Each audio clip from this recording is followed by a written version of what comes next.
Champaign, Ohio. Septic Installer Contractor Permit Bond.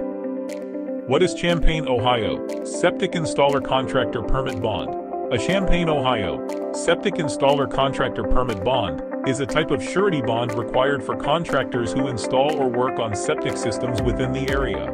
It acts as a financial guarantee that the contractor will follow all local health, safety, and environmental regulations.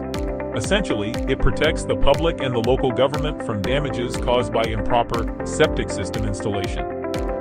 Why is Champaign, Ohio Septic Installer Contractor Permit Bond required? This bond is required to ensure that septic installers comply with Champaign County and state regulations governing wastewater systems.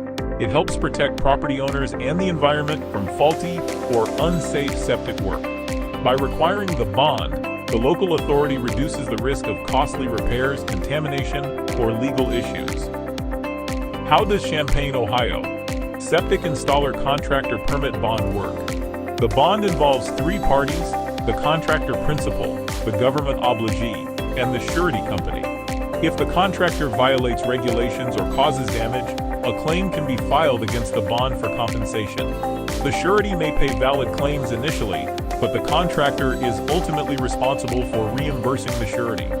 To know more, please visit swiftbonds.com.